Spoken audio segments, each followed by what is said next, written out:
mi Manipur Buaina pen khalvive kangai su chiang in izo suan te sunga zo suan chiwa ei kachin Zomi kuki mizo te pen pasian in bang he adei na chi zo kangai su na uma ei kol gamang boi masa a to zo en tun hi India izo ta te chi chiang a chin kuki mizo Zomi abona huwa ma hi tua Buaina pen mo ei zo te zo hilo in hi chen pan vai India sunga hin Manipur ki chi pen state khat a hin northeast a umin humi state pen sunga hin population three indigenous people ki umin nidang lai British te hun lai independent and a fight hi indigenous thum umai state ki mu main state ki mu zone thumina ki khana khana the Meiteis a hin second na the Nagas hin toale ate the cookie ang kichi ai hopen zo swan te pen cookie ai kichi yo the cookie kitchen aile Manipur wise population a entale 1902 line ai zo swan te pen hi le 14% population out of 100 in Manipur ke hi in 1902 up to in 2023 2020 mo census latest pen hin 17.4% population in Manipur ki hi to pen minority indigenous la mi thum Manipur state sunga thumom la ko ho pen aneu ei zo swan de pen aneu pen atunga naga ho pen 24% approximately 24% hi to zo chiang in Meitei ho pen 53% in Manipur hi to le Manipur ki chi pen Meitei ho gam hi pum lum lo hi outer to inner Manipura ki khian a mantia bangdinga Manipurang ki chi cha majority te min ki zwe hi to na in inner le outer omin inner pen hi le Meitei ho gam 700 square kilometers sung gam zang hi chenga lian mama in adang te pen sing tang gam te pen ten the na zong hi lowin akom ko ma the dinga e sing tang naga te le Zomi te kuki te e ki pe hi to mi pen la a hin northeast pumpia tribals ki chi e ho sing tang mi te pen kum za masanglaya pen headhunters anaki hi gamsa hi nana ki hingna lai hi zi in India government le British state treaty a hin hi te tribals ki chite pen protection pia angai ama ho pen mol na lai ma mau hi chiangin pilna siam na azong ming phanai lo diung hi chiangin now no do ben dong vai chin six saddle ki chi bill ki bol hi to mi six saddle pen northeast pumpia hin state teng the seven sister state teng la akizuya hinale Manipur Meitei government in zuilo hi pen asung thua apolanga zui asung thua zuilo kambang in ai khe mun akamu pen huma hum in to mi to ai khe mo ai sing tang mi te zo on le kichi ai pen gal ki dei lo hi chenga a no ya ki kun hinale ama hope ai na muda mama to pen ama pen drama siam mama nam kha hiu hi kilep siam zuo gen siam nam hiu hi hinale peace lover kichi apolanga pen name mama hi che mi te pen thei bang chi gen ta asam pai mo asung thua pen akol ngien chala ko chi banga ya alung simu khat pen akol ngien pen kam na mama nang him banga he pa pen ki thua ei mi te ei zo mi te naga ten zong na thua bangkum amo khara muiwa hun la in naga ten zong ta mi ei zo mi te thua bange ana thua ta tua mi hun la ei ku ki te pen gal ki dei lo hi chenga Meitei te na ki nung thua Meitei te na ki nung thua pin naga tribals te ana ki support lo hi chenga tu ai unaw naga te pen lung kim lo mama hi che ei support lo le pen tu hi separate administration akimodinga hita hina le ei support lo amao zong policy dang nei ta bange nei ta hi in tua hi zia ei tun Zomi te pen Meitei te pen tun le tom ma mau alanga pangdingum non lo chi vun MLA tengule mi pilimi siam tengule government lama bol di tenga bol chai wa hi galang bolu a hi zo he to pen thakara gal piang thu hi lo kum som ni val planning a bolu hi ta hi chi pen tu na ya thu gu ki mu hi to hin e zo a trick step pen cookie ethnic te pen hi le e omit khiat ding su be ding manipura pa na tha chimit ding Manipur pen neuta hi chenga naga tele mei te cho sa ta ding chi wo he to mi pen a policy hin mabana naga te ong thua to ve ding hinan le tu hi lo in to pen ei zomi te cookie te pen hi le zo le nal to hep khiet ding tha chimit ding su tai mang sa ding in agamu itua I khopiu lam ka khopi chore chanpur jong su chimit ding lu be ding ei gam su sa ding chi pen a policy hi mo heตัวนี้เจนตุนโซอีกำเดียวเลี้ยนเดียวไอ้โซมีเตียดิงกูกิเตียเดียกำเลี้ยนเดียวสุกุนูจีบังตุนลูโซตาวฮีอัน next อดัมอันเดียวเต็งเป็นอดัมโซลูโซตาวฮีเจียงอัน next target ตุนลำกับขบีเจ้าตาฮีอีกอย่างที่สามารถมาหัวเป็น state government และ central ตัวปังข้อมัวฮีเจียงไอ้หัวดิ่งเป็นพัศยันจีโรบิดนะดิ่งดังนอนลงอินตัวฮีเจียก็หัวส่งka in ka lo teo ki hal nai sinan le dam sung khosa na dingai to na to naw pang teng to Mizorama gal tai ki himo in le lo pen kinosie chi to bang heta hi ang hoi ki da hi le la ki le in le lo te pen va ki po ki twan hina le naw pang ho pen tam langa aki settle dinga tai do ka hi hi to hi in tu tung mai tree in hi Buaina angi pana to Buaina pen hi le mob violence ungi ta hi to pen hi le aki poza bom pen aki kamaki kami to ba ang po khe hi le hi to pen mai te ho pen to mi lem changa la in kuki te pen Burma pan hung ki pana hiu hi amau pe illegal immigrants hiu hi amau pe history nei lo hiu hi amau pen Manipura umta hi siu hi cha zo lenal the tenga in mi khovel bumpi attach attention la somin amau pen sumle pai ko ho dang lu te zong za la som ko la ze lo hi chang ko ho pe khata neng ne ka hi chengwa internet zong ki pelo network zong de banga pai lo ama hon internet nok ta zang zo le na thi te khovel bumpi attention la hi to pe ei zo te pen tu lai ta zo mi te pen hi le koi te gen dan hi le aki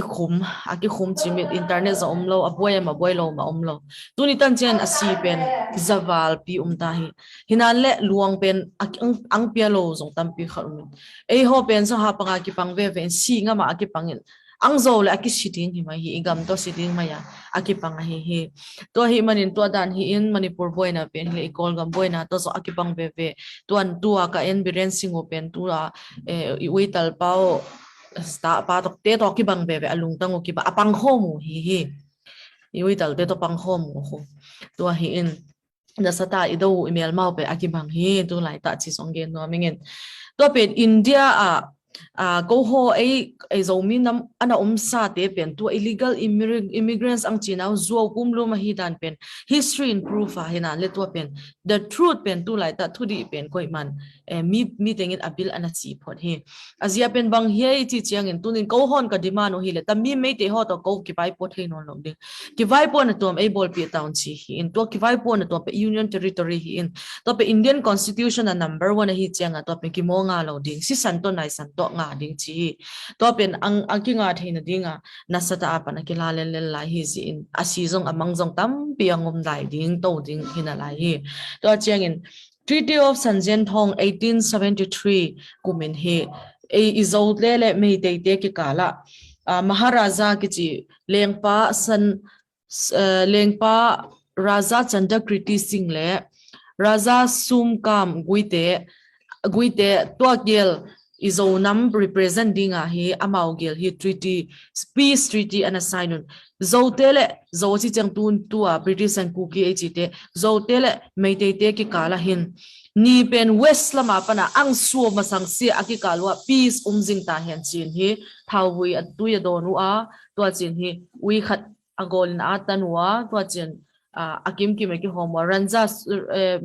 lengpa sum kam guite lengte tunga ileng pau ai tha pio raja go kho thang alugu pen ai pe hiao hi to mi apan hi mei te le kuki te ki kala gal non mong lo ding ni pen west ang suwa masang si gal non lo ding chia leng te ki kala British te thei pina to treaty peace treaty anaki sign hi to pen tu ni tami mei te ai ki thei mo bol in na sata in ai do he to mi he in 1917 apan 1919 ki kala ke zong kapu ngoi pa zong freedom fighter ani hi kha he to hi manin ko pe Indian citizen di ta Manipura ka hiu hi to pe ama hon ai ki thui mo bolun zo le nal to he ma on to pe hi mei te ten tu lai ta ai su neu ma na u i Zomi te thona tambang he to ai na ki sama ma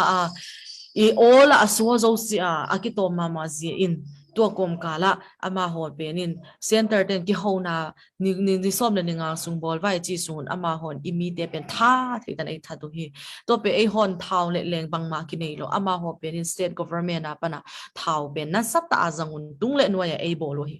hinan le tu nin hi han ton thu ne khat izomi te kunga gen no na zong ne khat nei wang tu tung in hi pasien pen ai lama pang ma hi chi pen aki thei ma hi to zen tu ni ikol gama zong imi ten thau le thau tang le thau buya pangte ding to hi songa i pasien u pen van tung mi te pe na hi le gal sa din angkum ta ta hi chi pen tu tung Manipura suk nu evidence hi to pen ama ho pen tu nia ai do ho pen pon vom silu hin tu nia ai do pi pen pon ngau sil te hi pon ngau sil thau toy ai mi hing mel ma chu bang ve in hinan le sepai hiu chi pen thei inom hi to pe amau pe na hi le to na me ina una erambai te ngol te to na pi anaki ka bo hi anaki ka bo na ma ho pen liam zung si zung hi chenga ei to pon ngo ho pen akap liam cheng wa zong si thei lo hi chiu hi to pen lamdang sama ma ama ho pen in retreat bolun center kunga complain bolun tami kuki te pen hi le Burma lama panin commando he galkap siam ma hon pi khat alalu to hin to ho pen tu nia militants AGG ho vantung mi te pe hon ama hon militants AGP he militants te to ki do win galkap siam ma un M16 te zong nei un AK47 zong nei un gal van hoi pi anei hin la hoi ma hin tam ho pen center ten nei mat pi siwa hi le hi theilo ding hi chi complain about jengon center in zong na sata in army te apan operation of suknu la hoi la bol hi hinale van tung mi te mi kang te mat ding khat zong nei lo hi to ai chak army sub lian pen pa in bang chin again tai chi militants to ki sai mo mong tu tung Buaina ding khat zong lo hi militants ki chi singnoi mi ki chi tana I atuam gamdang mi Burma tes akigol na khat zong evidence kamu siu hi chin army sub lian pen pe India pan hungen kya leo hi mang pan thu pi na tang hen la ni yo to dan hi van tung mi te pen pang hi chenga ginglo mi te pen boi chi ta boi hi to hin amaun batun bange again atom to mo to tha chimit ding tha chimit ding apan sem chang asom go som sagi bin ni khanin siu hi ale ei lam ho athau tang thau wi nei che ikisiu dwa hele thau tang thau wi gen lo zo thau na ngon aki nei zo lo singa aki bol tom kar tu ski chi te zo aki nei zo lo thau wi din ngon aki nei zo lo te pe koi ten tua mi mei te pe ni khada som go som sagi som li that atai chi pen tua hi great question na hi tua hin tua le gal tai suknu thakara abulu chengon sugunu pen izomi te omna dinga khopilian pen pol kha hin abulu lion hi mi pi naw pang si gen ding kha zong lo hi bang hang hiam ichile tua naw pang te mi pi te pen gal atai lai ta un moldona mei te sing noi mi te anapang hi kap dinga aki thoi lai ton mei pi thaka ding sign tuam mang hi tua mi mi te pen tuam mangin tua pen amau pe atai tai na ding ana tai mangin amei ping theng chiang in immediate hol ding mu zong non lo hi tua pen thang pai ma hi tua dan deu miracles gen ding pen tam pi hi tua le ma khong lama tua lama mundang khada zong alu dinga khat be mei te hon pi khada kon vule mi khat mei be ina athum hagau mi khat umin tua pan aha mo za in mi tam talua mi tam talu agal van hoi talua kile kit tawawi cha tai zung lao siang siang si ta ya tayu ama pen bien na ama chaw thum na to gala na sa chianga me te ten mi tam seng zo si vai agal van nu zong hoi mama isi sangun kia ta vai cha atai zung aman abilin sa hi to pen me te hama ma khoi gi lai le ye chiu hi ama ho pe apasian hi mo lu zo si va we chi pe akam tengo hi chi pen tunia ki za hi zani mama in zong ama mera phai bi ki chi adoi siam teo khat in he prophecy bolin me te pen nasata in pho he to dan da he nasata in ipasian ule ama pasien ging lo mi te pasien ke kal pen tu lai ta gen ding hi to hi manin ko tana talama pen kasuanu ta sale si san hilo thau bi thau tam te hilo nu pi teng a om thei teng pe na hile lam pi la ya zong hi chen akithu mai hi ni tengin pasien ki hanin ki thu mai hi an ngolin ki thu mai ya pasien ki bon hi be in tana pian na lai ten ngin zong be in ki thu hi be in nei lo kang pok pi lama ten zong lam pi la ya nu te thu hi to pen news indian news zong aki ha pa gi phi me te nu pi te pe na hi le thau ai pen chin ki ko wa chin aki ge na hinan le tunia ku ki nu pi te pe na hi le apasian nu hanin lam la ya thu mu hi chen a video to ki ha hi to danin gal ka sa tu fi toy man tu ni ni kol gama gal sat te zong tu ni ka han thon ut ma mai le tu in anasata inu me naw bangal sat lo te khem pe pe na hi le lam pi la hi zonga bia in hi zo ipasian sam le hi van tung mi bon vam sil te ang ki pandinga tu na iwi dal te pen boy ding hi chi zong atha in gen no ming ma pan tu bi na tang hen tua hi mani tu ni ipasian u pen hing hi tu ni Manipur witness nom hi tu ni amau te som go si cha e lam thum zong ki si lo hi amen tua hi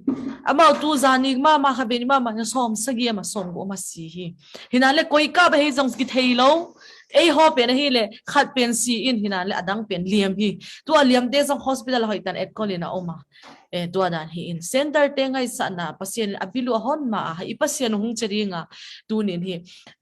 Manipur pia Zomi ten iku kita ten pasien chilo sab didang kinay lawin akis samtang tang hi tua dung zuin muding zong miracle stampi tahi manin Zomi te tunin kachin Zomi zin kuki min zo tuana ikol kama teng tengin zong i pasien hing samle democracy de teng tengin zong Christian hinale i pasien hing samle sam chau hilo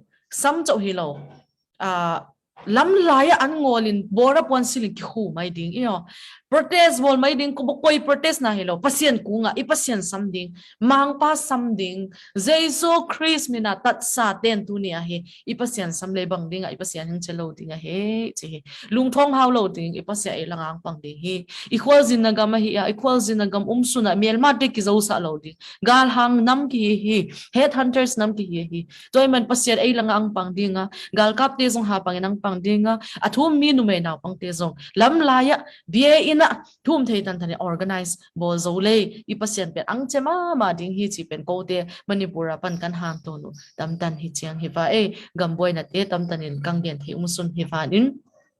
pasien phat na la khat to ang sawangin to pe hile e lama to pa pang le ko e zo ding chi hi hi